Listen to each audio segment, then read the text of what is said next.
नमस्कार। एडुस्थली के YouTube platform पर आप सबों का स्वागत है। बिहार के पंचायती राज विभाग में ग्राम कचहरी सचिव के पदों पर संविदा आधारित नियुक्ति का विज्ञापन रिलीज कर दिया गया है और इसी के रिगार्डिंग आज हमारा वीडियो है। तो जो लोग हमारे इस चैनल से नए जुड़े हैं वो चैनल को सब्सक्राइब जरूर कर लें, क्योंकि जितनी भी गवर्नमेंट जॉब्स की वैकेंसीज आती हैं, चाहे वो ऑल इंडिया लेवल की हो या राज्य स्तरीय हो, उनके रिगार्डिंग वीडियोस मैं अपने चैनल पे लाता हूं।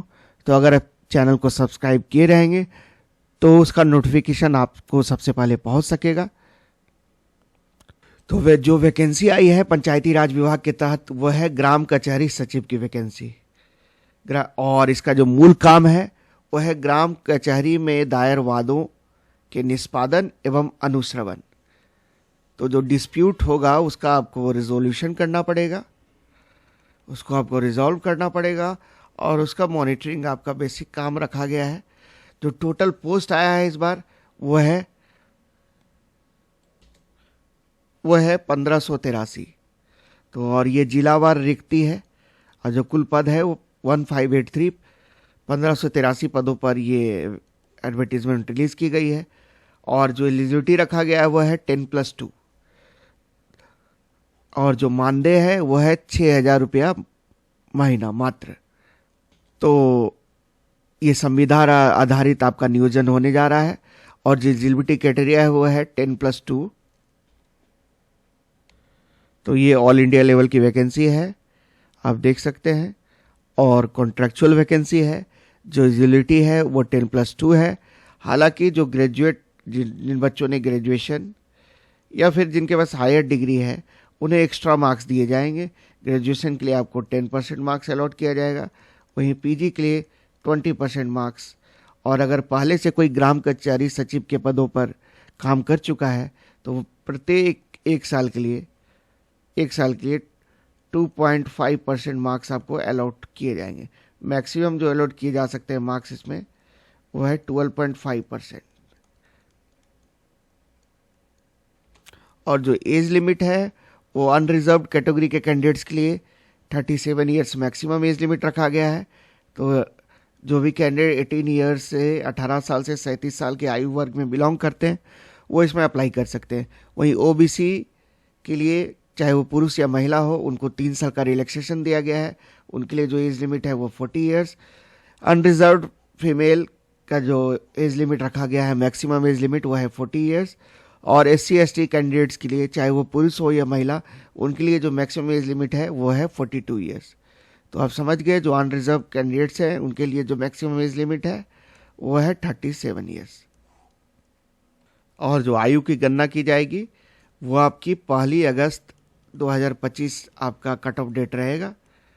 उसी डेट पे देखा जाएगा कि आपकी एज क्या है। अगर आप जनरल हैं और इस डेट को 18 से 37 साल के बीच आपकी एज है तो आप इस फॉर्म के लिए अप्लाई कर सकते हैं।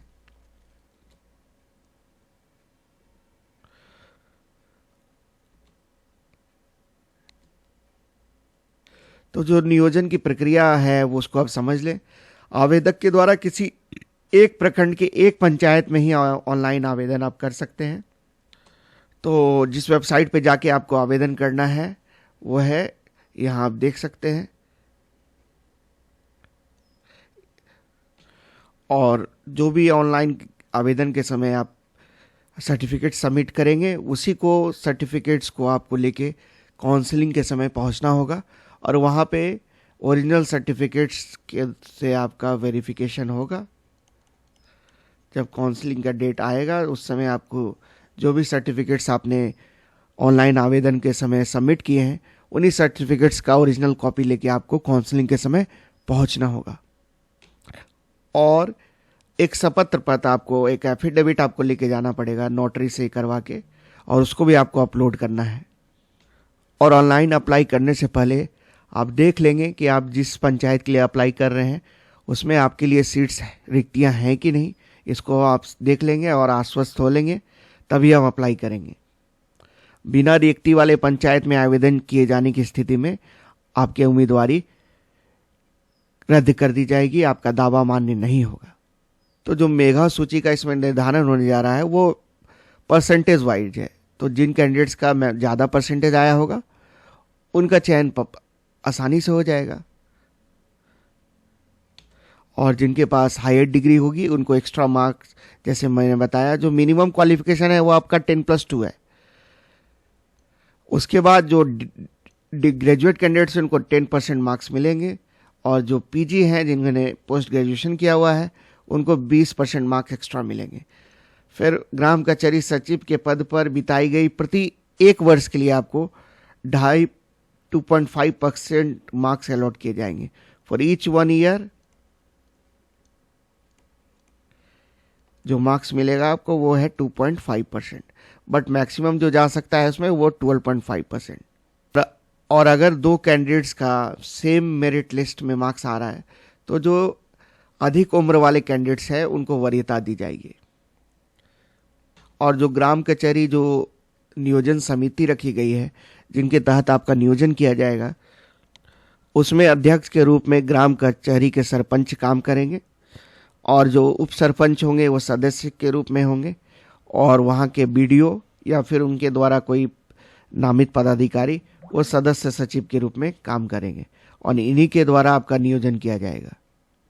और जिस पंचायत में सरपंच का पद रिक्त है वहाँ पे उप सरपंच अध्यक्ष के रूप में काम करेंगे।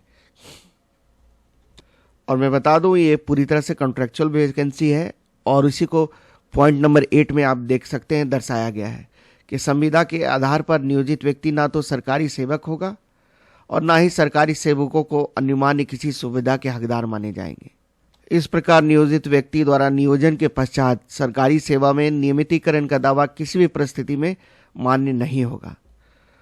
और मैं बता दूं अगर आपका चयन होता है तो आपको मेडिकल सर्टिफिकेट सिविल सर्जन से बनवाकर आपको अब देना होगा, तभी आपका नियोजन मान्य होगा।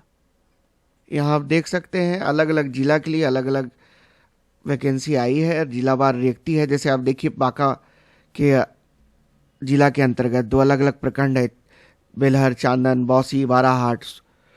तो इसमें आप देख सकते हैं जैसे बेलहर प्रखंड में ग्राम कचहरी का नाम हुआ निमिया, तो इसमें जो सीट रिजर्व्ड है वो अनुसूचित जाति महिला कैंडिडेट्स के लिए सीट रिजर्व्ड है, तो इसमें बाकी कैंडिडेट्स अप्लाई नहीं कर सकते हैं। उसी तरह चांदन में आप देख सकते हैं 2 जो ग्राम कचहरी है, पश्चिमी कटसकरा और कुसुम जोरी, उसमें पश्चिमी कटसकरा में अनारक्षित महिला के लिए सीट रिजर्व्ड है, वहीं कुसुम जोरी में पिछड़ा वर्ग की महिला के लिए सीट रिजर्व्ड है। तो आप समझ गए, आप देख लेंगे कि जिस भी पंचायत में आप अप्लाई कर रहे हैं, जिस भी ग्राम कचहरी में आप ग्राम कचहरी सचिव के पद पर आपकी नियुक्ति होने जा रही है, उसमें आप देख लेंगे कि आपकी रिक्ति है कि नहीं। तो आप देख लें, आप ये अलग अलग जिला के लिए है। आप देखिए जैसे बेगूसराय जिला सेम वही पैटर्न है आपका, देख लेंगे आप। तो अलग अलग लखीसराय, अलग अलग नवादा, तो सभी जिलों के लिए वैकेंसी आई है। तो फिर से मैं एक बार आपको समराइज करवा दूं, तो ये जो पद आया है आपका वह है ग्राम कचहरी सचिव। तो जो पद आया है आपका ग्राम कचहरी सचिव का आया है, जो एलिजिबिलिटी रखी गई है वो है 10+2। आप देख सकते हैं जो एज लिमिट है वो जनरल कैंडिडेट्स के लिए 37 ईयर मैक्सिमम एज लिमिट है, जो ओबीसी कैंडिडेट्स हैं उनके लिए 40 ईयर्स, और जो SC/ST कैंडिडेट है उनके लिए मैक्सिमम एज लिमिट जो रखा गया है वो 42 ईयर्स। और जिसमें एप्लीकेशन फ़ी जो है वो है 0, मतलब कोई पैसा आपको नहीं देना है अप्लाई करने के समय। तो सैलरी है आपकी वो है 6,000 रुपये प्रति माह।